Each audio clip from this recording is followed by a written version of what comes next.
Təsəvvür edin ki, bir gün zooparka gedirsiniz və birdən orada dünyanın ən mehriban, ən şirin ayısı ilə qarşılaşırsınız.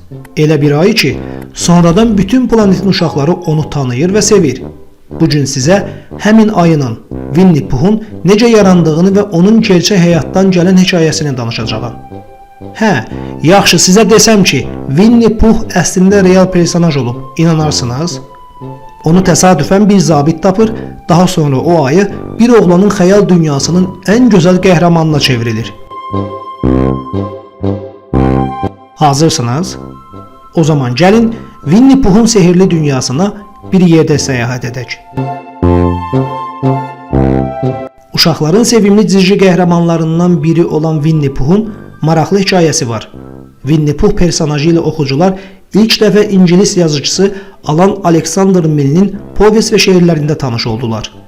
Milne'nin kitablarının digər əksər personajları kimi ayı balası Winnie də həqiqi obrazdır. Səyahət zamanı Harry adlı bir zabit ovçunun ana ayını öldürdüyünü görür. Tək qalan ayı balasına Harry'nin rəhmi gəlir. O, ayı balasını ovçudan alır və 1-ci Dünya müharibəsi vaxtı İngiltərəyə gətirir.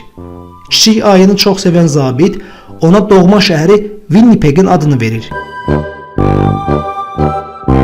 Ayıya qulluq edə bilməyəcəyini görən Harry onu London zooparkına verir.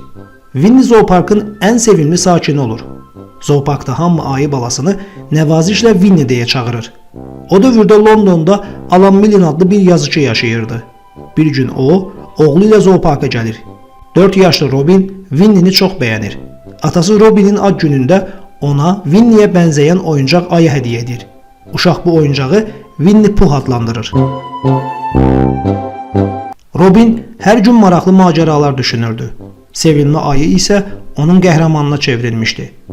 Robinin oyunlarını maraqla izləyən atası bu macəraları qələmə alır. Sonralar onun yazdığı əsər əsasında cizgi filmi çəkilir.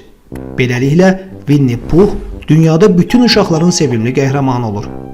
1981-ci ildə 61 yaşlı Christopher Robin Milne London zooparkında Winnie Pooh'a heykəl qoydurub.